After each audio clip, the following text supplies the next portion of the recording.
Otro mecanismo indirecto de acción son los compuestos orgánicos volátiles. Esto también muy estudiado en conjunto con las enzimas y los antibióticos. Estos compuestos orgánicos volátiles son moléculas justamente volátiles porque tienen una alta presión de vapor, un bajo punto de ebullición. Pueden ser derivados de ácidos grasos, en su mayoría son derivados de ácidos grasos. Otros son nitrogenados, azufrados, también pueden ser halogenados. Tienen un residuo lipofílico, ese residuo lipofílico le va a permitir atravesar las membranas plasmáticas, en el caso de los hongos o de las bacterias, por eso está la difusión de las membranas, y pueden ser algunos con efecto antibacterial y otros con efectos antifúngicos. En el caso de la cátedra hemos hecho algunos ensayos, hemos encontrado volátiles con efecto antibacterial, es decir, un efecto que tiene la capacidad de, ya sea tanto inhibir el crecimiento de la propia célula, inhibir la formación de colonias, reducir la movilidad de la propia célula y a su vez también alterar la membrana plasmática y por lo consiguiente desestabilizar al microorganismo. En el caso de las cepas estudiadas por nosotros, el efecto antifúngico fue relativamente bajo. También tenemos que recordar que no todas las cepas PGPR tienen la capacidad de producir volátiles en cantidad y a su vez también depende de las condiciones y el medio y la asociación con el cultivo, la formación de estos compuestos, ya sea tanto de la parte biocontroladora como así también la parte de bioestimulación. No es que si yo selecciono, por ejemplo, selecciono una cepa por producción de compuesto orgánico volátil, si no se dan determinados parámetros de crecimiento, puede que la liberación de ese compuesto orgánico no se produzca y por lo consiguiente no ocurra el efecto de biocontrol, que es muchas veces lo que vemos al laboratorio, que por ahí decimos, no, esta cepa es bajo el efecto antifúngico, pero es bajo esa situación de crecimiento. Bajo otra situación de crecimiento no sabemos porque puede ocurrir algún cambio o alteración metabólica. A su vez también se ha encontrado que estos compuestos volátiles pueden ser insecticidas. Se ha visto acción, por ejemplo, sobre la mosca de la fruta o sobre pulgones que reducen la población. Y a su vez también estos compuestos orgánicos volátiles no solo participan en la acción insecticida, sino también, por ejemplo, vemos, en el caso de era un estudio que hablaba sobre alfalfa y veían que si bien repelía los pulgones, a su vez hacía como un efecto de atractor de un biocontrolador como fue la marquita, es decir, la marquita de 7 puntos, es decir, un biocontrolador de ese pulgón de Mysus persicii. Por lo tanto, teníamos un efecto positivo frente a este biocontrolador. Y estos compuestos orgánicos volátiles en la comunidad bacteriana participan en los procesos de comunicación, es decir, normalmente se utilizan en los procesos de comunicación entre las bacterias. Lo que nos permiten los compuestos orgánicos volátiles muchas veces es, a su vez, también regular la densidad poblacional. Regulan la densidad poblacional, es decir, la comunidad bacteriana crece hasta un determinado punto, gracias a que entre ellas se van comunicando, o también puede ocurrir la muerte celular por la liberación de estos compuestos orgánicos volátiles. Son ampliamente estudiados. En el genoma hay muchas bacterias que han secuenciado y han encontrado hasta más de 20 compuestos, la liberación de más de 20 compuestos orgánicos volátiles.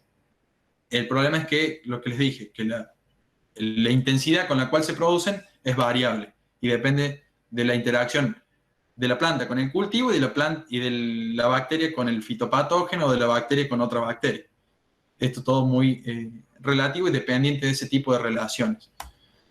Y aquí, algo que recién preguntaba Enrique, la producción de sideróforos. Los sideróforos van a intervenir tanto como mecanismo directo de acción y como mecanismo indirecto. Como mecanismo directo, que yo no lo nombré anteriormente, van a participar en la nutrición del cultivo principalmente de micronutrientes. Aquí yo les pongo el ejemplo de sideróforos que capturan o quelan el hierro, pero también pueden quelar algún otro micronutriente que sea necesario para el cultivo. Normalmente, los sideróforos son complejos proteicos o peptídicos que pueden ser extracelulares o pueden estar adheridos a la propia membrana de la bacteria y van a tener la capacidad de quelar el hierro. El hierro normalmente en el suelo se encuentra en su forma +3, es decir, en un estado de oxidación alto, y puede formar hidróxidos u oxihidróxidos, y por lo tanto no está disponible o fácilmente disponible, ya sea tanto para la planta o para los microorganismos. ¿Qué mecanismo desarrollaron las bacterias? Bueno, la formación de estos sideróforos, los cuales tienen la capacidad de quelar, es decir, secuestrar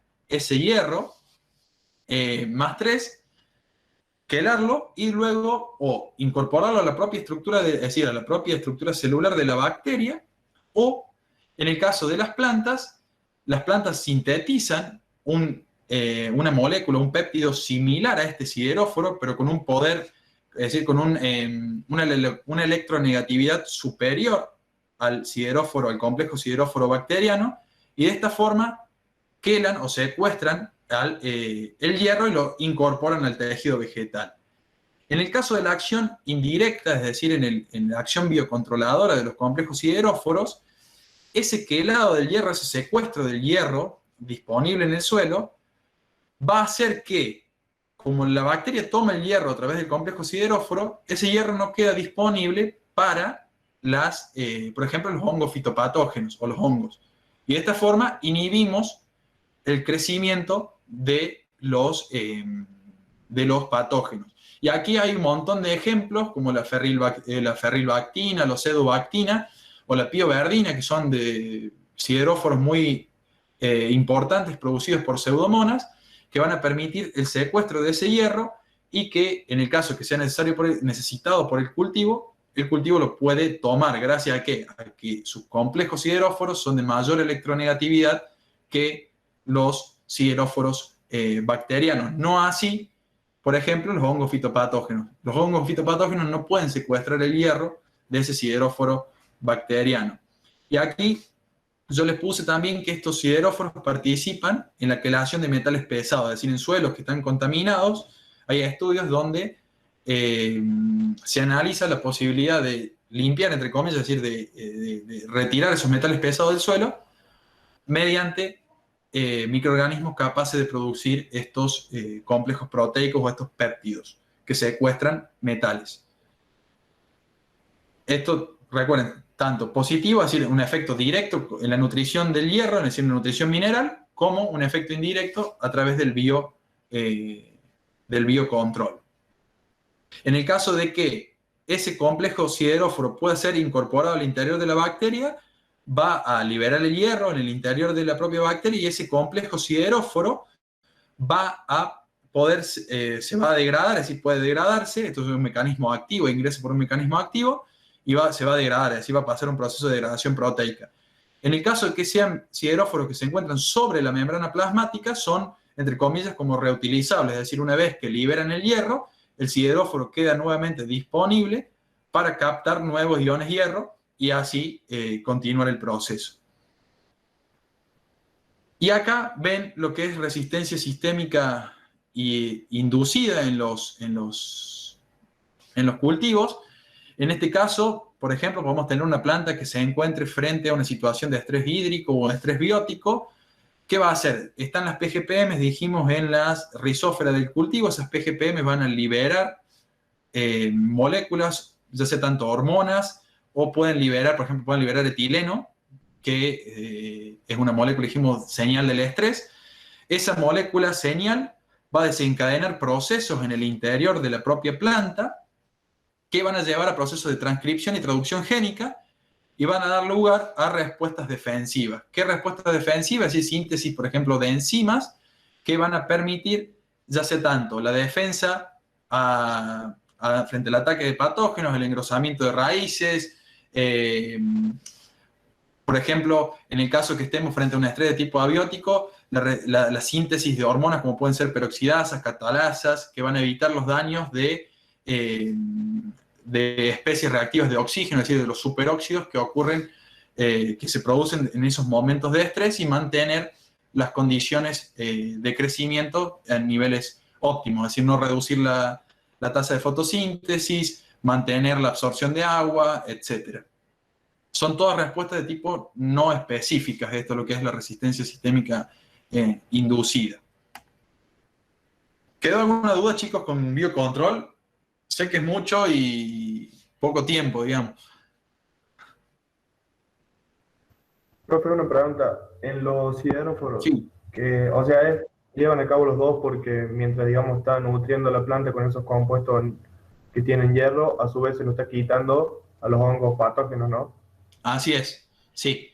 Es decir, cumple como un doble efecto. Como nutre la planta, deja, es decir, no están biodisponibles para ese hongo, para esa bacteria fitopatógena. Gracias.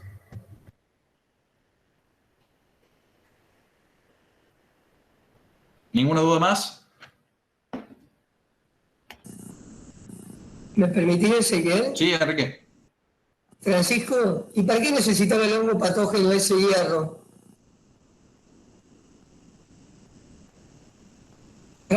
Francisco, despertate. Sí, ¿qué pasa?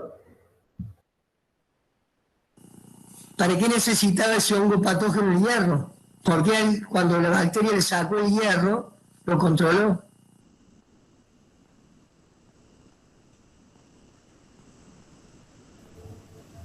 Ninguno se preguntó eso.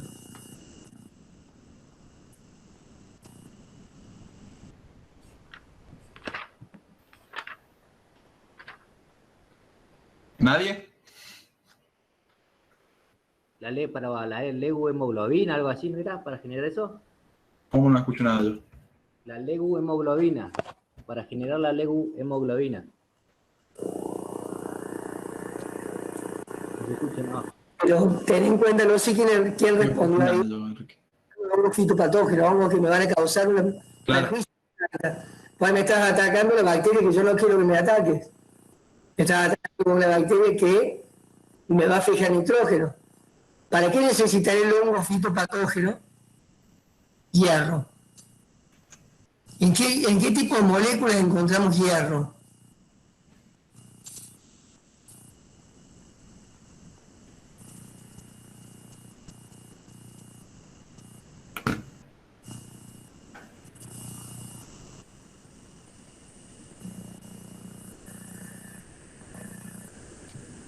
Las proteínas, chicos, las enzimas. Es cofactor. Estoy inhibiendo la actividad enzimática de hongos fitopatógenos. Por lo tanto, no van a poder vivir.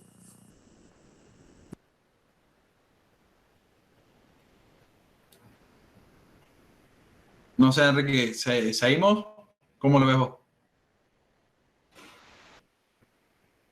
Sí, dale, bárbaro, dice. Dale. Bueno, ahora viene una parte que es cómo estas, algo que para que tengan en cuenta, que capaz que no se los nombre, es que normalmente cuando uno quiere empezar a trabajar con estos microorganismos PGPR, PGPM, que comienzan a estar como de moda ahora en los sistemas productivos, es raro que se vendan cepas aisladas o se vendan, es decir, cepas aisladas en el sentido de que se utilice un único microorganismo. Normalmente pueden venir de mezcla de dos o más. En la bibliografía pueden encontrar muchos estudios que hacen mezclas de, por ejemplo, Rhizobium más pseudomonas, Bacillus más pseudomonas. En nuestro caso, como nosotros estamos queriendo aislar y caracterizar cepas de microorganismos PGPR, estamos haciendo ensayos individuales. El próximo paso podría ser también hacer pruebas combinadas, que normalmente al combinar cepas combinamos efectos y a veces se pueden potenciar esos efectos. Ahora bien, ¿cómo hacemos para aislar y caracterizar una cepa PGPR? ¿Cómo hacemos para obtener un inoculante de cepas PGPR? Normalmente vamos, como ya vimos en los prácticos, hacemos un muestreo de suelo, un muestreo con fines microbiológicos, esto es lo que hicimos nosotros.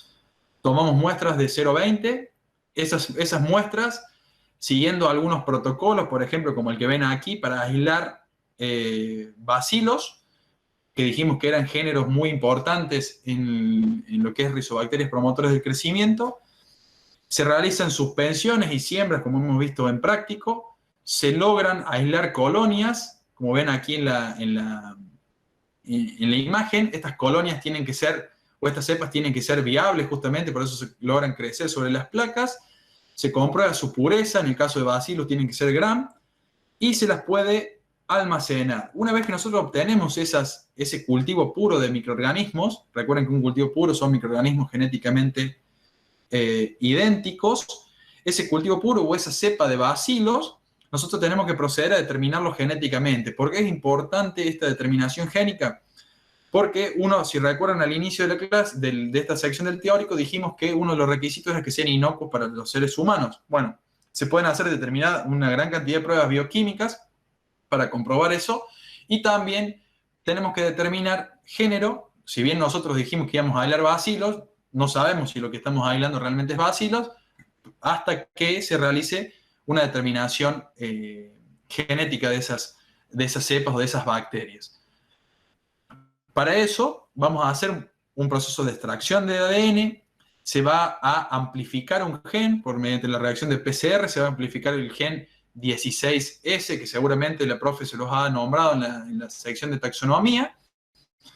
Ese gen 16S de la subunidad menor del ribosoma de las bacterias se va a amplificar en esta reacción de PCR y vamos a lograr secuenciarlo. La secuenciación nos va a permitir identificar por homología de base, es decir, por bases de datos ya cargadas de cepas ya secuenciadas, vamos a poder identificar por esa homología de bases nuestra cepa, es decir, nuestro género y nuestra especie. Hay distintos secuenciadores y bases de datos. Hay una base de datos que nosotros utilizamos, que es la del NCBI, que nos va a permitir construir estos árboles filogenéticos, es decir, asociar a un determinado género y a una determinada especie nuestra cepa o nuestro cultivo puro de microorganismos. Esto es muy importante para determinar con qué bacteria estoy trabajando y a su vez también para garantizar ese proceso de inocuidad.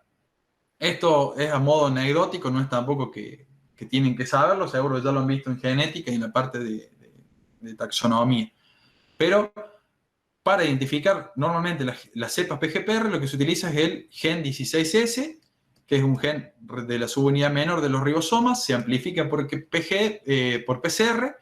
Esa amplificación nos va a permitir que se secuencien todas las bases y luego, mediante programas informáticos y complementariedad de bases, logramos alinearlos, es decir, alinearlos con ya cepas conocidas o especies conocidas, y allí determinar cuál es el género y la especie con la que estamos trabajando. Para poder determinar cepa, deberíamos secuenciar el genoma completo de la bacteria, pero bueno, esto es mucho más costoso. Con que tengamos género y especie ya podemos trabajar de manera segura y saber con qué tipo de microorganismos estamos trabajando. En el caso, quería mostrarles algunos ensayos, que creo que es la parte más rica del teórico. Nosotros estamos haciendo ensayos en la cátedra con... qué lástima, se ven mal acá las imágenes. En el Power que les voy a subir en PDF se va a ver mejor. Estamos haciendo ensayos de tanto la acción biocontroladora como la acción biofertilizante. Por ejemplo, probamos en ensayos de germinación en cámara plántulas de maní, como ven aquí en la imagen, y queríamos probar el efecto de distintas cepas, de distintos aislados bacterianos, sobre el crecimiento, es decir, el establecimiento inicial de estas plántulas, y pudimos observar que los principales efectos ocurrían a nivel radicular, sobre todo en la longitud, en el peso seco de esas raíces y también en el número de raíces laterales.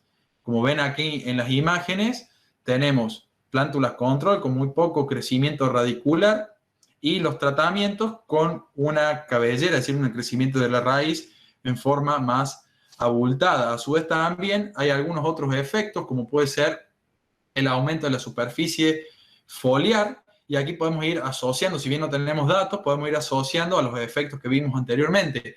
Aquí se ven efectos directos, por ejemplo, la producción de hormonas, auxinas que actúan a nivel radicular, y pueden ser algunas gibberelinas que participan en los procesos de crecimiento aéreo, sobre todo cuando vemos altura de planta o superficie foliar.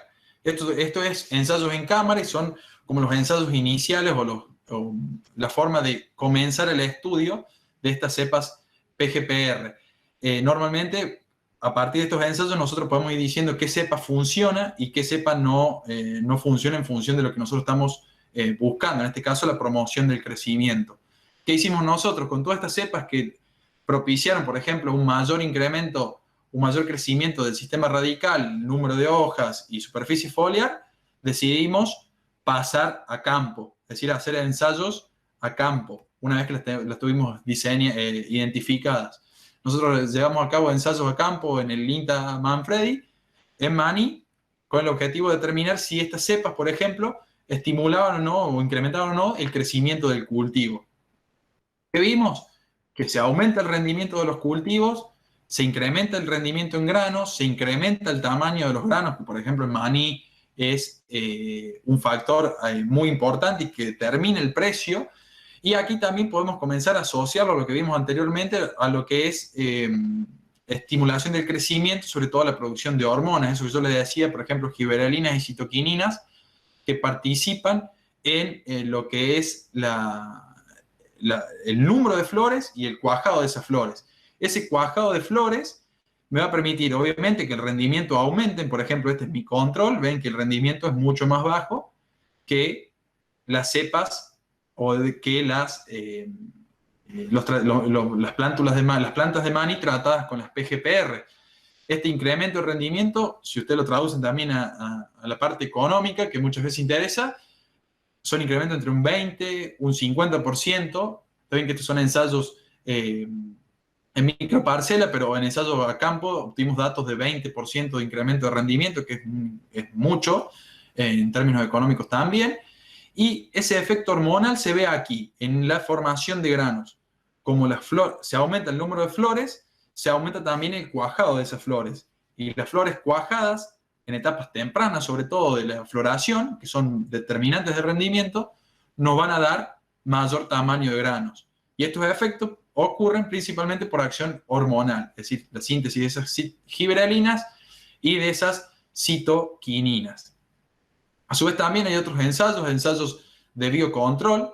Acá ven, nosotros tenemos una gran cantidad de cepas PGPRs, que algunas, como ven aquí en la línea indica hacia la derecha cepas que no inhibían el crecimiento y hacia la izquierda cepas que sí inhibían el crecimiento de los hongos en forma significativa, es decir, de manera importante. Vemos que algunas sí funcionan como biocontroladoras y otras que no van a funcionar como biocontroladores, que nosotros también las descartamos para llevar a campo, es decir, no las probamos a campo porque al laboratorio ya no teníamos el efecto laboratorio, donde las condiciones eran súper controladas. Pensamos que a campo, donde las condiciones son menos controladas, ese efecto se va a ver más reducido. Recuerden también que depende mucho de las condiciones ambientales y de la interacción con el propio cultivo.